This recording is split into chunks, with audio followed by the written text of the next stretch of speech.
Hello everyone, welcome to digital GS academy. आप सभी कैसे हैं? तो आज हम लोग प्रीवियस ईयर का क्वेश्चन आंसर करेंगे जो सीटेट एसएसटी का है। और ये क्वेश्चन है कब का? तो 2019 का जून का है। जून से ही क्वेश्चन का लेवल बढ़ना स्टार्ट हुआ। उससे जो पीछे हुआ वो एग्ज़ाम बहुत ही आसान था, उसमें उतना ज़्यादा डिफ़िकल्ट नहीं था। लेकिन जब 2019 से जून से जो स्टार्ट हुआ वो एग्ज़ाम का क्वेश्चन का लेवल बढ़ गया था और बहुत ही डिफ़िकल्ट होने लगा। और फिर इसमें जो ABC और कथन वाला क्वेश्चन बहुत ज़्यादा आने लगा, ठीक है। और वही क्वेश्चन आज तक अभी तक दे ही रहा है और बन ही रहा है। तो चलिए हम लोग स्टार्ट करते हैं। तो जो चैनल का सब्सक्राइब नहीं किए तो प्लीज़ दोस्तों आप लोग चैनल को सब्सक्राइब कर लीजिए। ऐसा वीडियो आप लोगों को हमेशा मिलते रहेगा। जो NCERT का सीरीज़ चल रहा है वो भी आप लोगों को बहुत जल्दी फिर से स्टार्ट हो जाएगा। 7 क्लास का हिस्ट्री का, 6 क्लास का हो चुका है और 7 क्लास का स्टार्ट हो जाएगा, ठीक है। तो यहाँ पर पहला क्वेश्चन क्या है? तो पहला क्वेश्चन है कि एथेनियन लोकतांत्रिक की निम्न में से कौन सी एक विशेषता नहीं है? यहाँ पर नहीं है बोला है, ठीक है। तो इस नहीं है कि ध्यान दीजिएगा, ठीक है। एक में है कि 30 से अधिक उम्र के उन सभी पुरुषों और महिलाओं को पूर्ण नागरिकता प्राप्त थी जो दास नहीं थे। तो ऐसा बात यहाँ नहीं है, ये वाला गलत है। अब यहाँ पर देखिए, सभी नागरिकों को सेना व नौसेनाओं में अपनी सेवाएं देनी होती थी। बिल्कुल ये राइट है, अपनी सेनाएं क्या होती थी? तो देनी होती थी। तीसरा है, मामलों के निर्णयों के लिए आयोजित की गई सभाओं में सभी नागरिक उपस्थित होते थे। ये भी राइट है। और होता क्या था कि यहाँ पर फिर कई पदों पर नियुक्तियाँ लॉटरी के माध्यम से की जाती थी। ये भी राइट है। तो यहाँ पर जो राइट नहीं है वो कौन सा है? तो ये है पहला ऑप्शन, ठीक है। तो पहला ऑप्शन नहीं है, ये राइट हो जाएगा। तो चलिए हम लोग दूसरा ऑप्शन में जाते हैं। दूसरा क्वेश्चन क्या है? तो समुद्रगुप्त की निम्नलिखित में से कौन सी ऐसी नीति थी जो विशेष रूप से दक्षिणापथ शासकों के लिए थी? तो कौन सी थी? एक में है उनके साम्राज्यों को उखाड़ फेंका गया और उन्हें समुद्रगुप्त के साम्राज्य का अंग बनाया गया। नहीं, उन्हें समुद्रगुप्त की अधीनता स्वीकार की और अपनी पुत्रियों का विवाह उससे किया गया। क्या किया गया? तो उससे विवाह किया गया। उसका बाद है वे उपहार लाते थे, उनके आदेशों का पालन करते थे और उससे दरबार में उपस्थिति होते थे। उसका बाद है फोर्थ में उन्हें हार स्वीकार की और उन्हें पुनः शासन करने के लिए अनुमति दी गई। तो ये यहाँ पर सही ऑप्शन हो जाएगा, ये ऑप्शन सही हो जाएगा, ठीक है। नेक्स्ट है निम्नलिखित में से निम्नलिखित का मिलान कीजिए। तो इसे मिलान करना है। क्या करना है? तो मिलान करना है। तो ए का किसका साथ में हो जाएगा?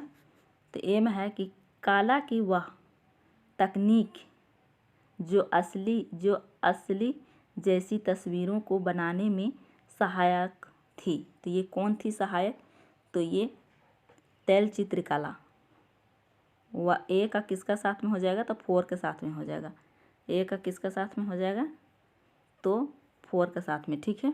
उसके बाद चित्रकारी जिसमें भारतीय भू दृश्यों को अनछुआ और दिखाया जाता था। तो ये बी का किसका साथ में हो जाएगा? तो बी का हो जाएगा एक के साथ में नामावली और नया भीराम। तो ये दूसरा बी का किसका साथ में हो जाएगा? तो बी का हो जाएगा 1 के साथ में, ठीक है। उसके बाद है भारत में यूरोपीय वासियों की ऐश्वर्यपूर्ण जीव शैली, धन संपदा और रौब-दाब दर्शाती चित्रकला।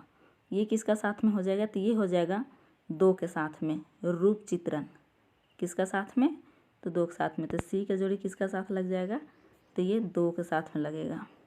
उसका बाद तो बच गया एक ही। तो ये किसका साथ में चला जाएगा? तो ये चल जाएगा 3 के साथ में, ठीक है।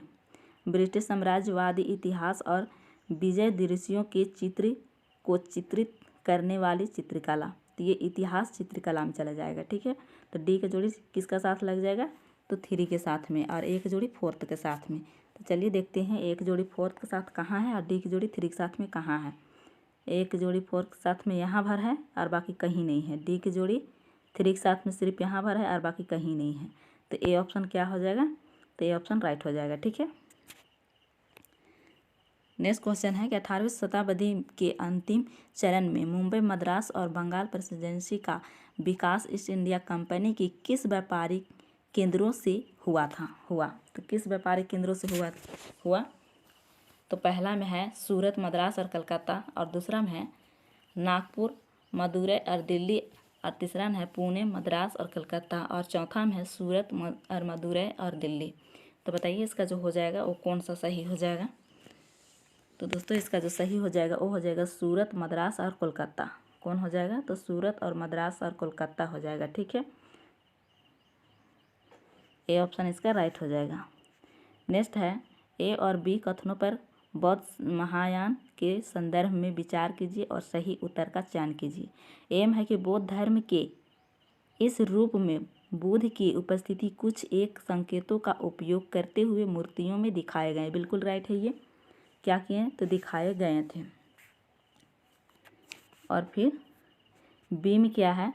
महायान बौद्ध के आने के साथ ही बोधिसत्व के विश्वास समाहित हुआ। ये भी राइट है। क्या हुआ? समाहित हुआ। तो ए और बी दोनों ही सही है, पर दोनों सही कहाँ है? ए और बी दोनों सही है तीसरा ऑप्शन में। ठीक है। तो तीसरा ऑप्शन क्या हो जाएगा? तो तीसरा ऑप्शन राइट हो जाएगा। ठीक है। ऐसे ही क्वेश्चन आता है, आप लोग इसे आराम से देखिए। नेक्स्ट है महलवाड़ी और रैयतवाड़ी राजस्व प्रणालियों के संदर्भ में ए और बी कथनों पर विचार कीजिए और सही विकल्प का चयन कीजिए।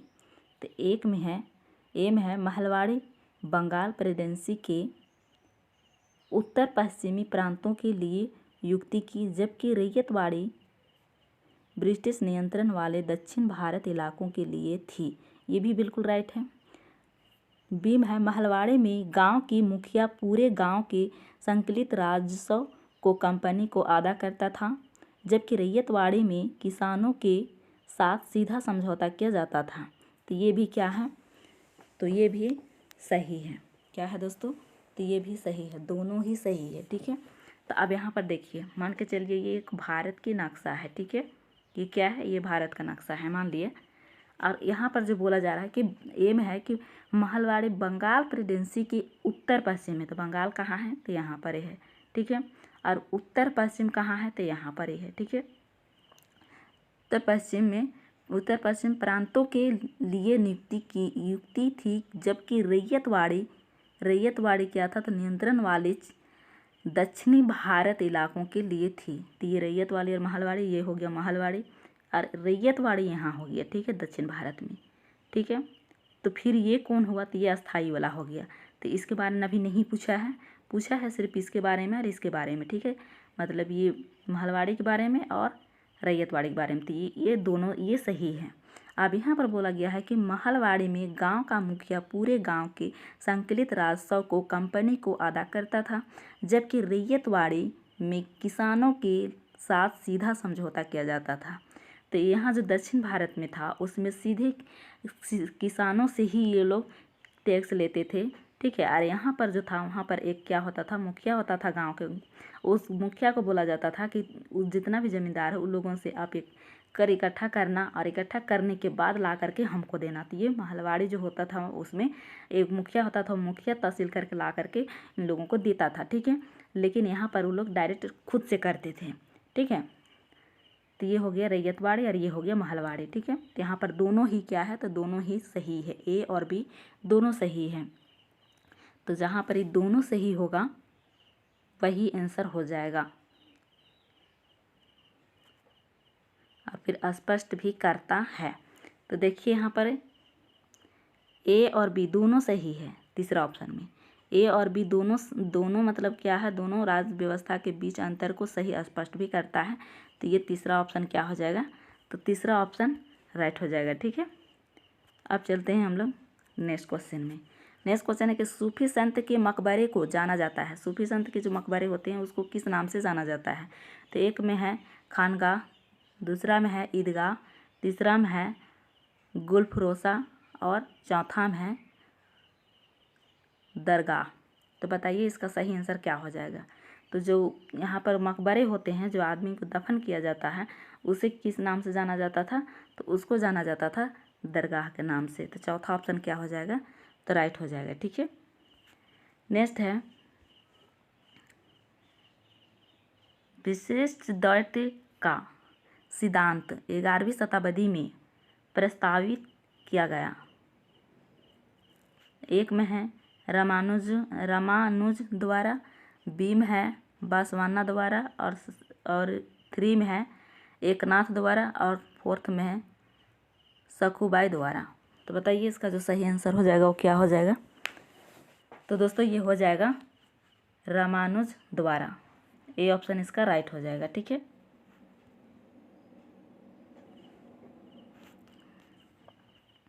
नेक्स्ट है भारत में 1772 में स्थापित की गई दीवानी अदालत के संबंध में ए और बी कथनों पर विचार कीजिए और सही उत्तर का चयन कीजिए। क्या चीज़ कीजिए, तो सही उत्तर का जो चयन कीजिए। तो यहाँ पर है क्या है, ए में यह एक फौजदारी अदालत थी, बी में है यह यूरोपियन जिलाधीशों की अध्यक्षता में चलता था। तो बताइए इसमें जो सही हो जाएगा वो क्या हो जाएगा। तो देखिए यहाँ पर ए जो है वो गलत हो जाएगा, एक फौजदारी अदालत थी, ये गलत हो जाएगा। और बी में है कि यह यूरोपियन जिलाधीशों की अध्यक्षता से क्या होता था, चलता था, ये बिल्कुल राइट है। तो क्या हो जाएगा, तो ए गलत हो जाएगा और बी सही हो जाएगा। तो ए गलत कहाँ है और बी सही कहाँ है, तो आप यहाँ पर देख सकते हैं। ठीक है,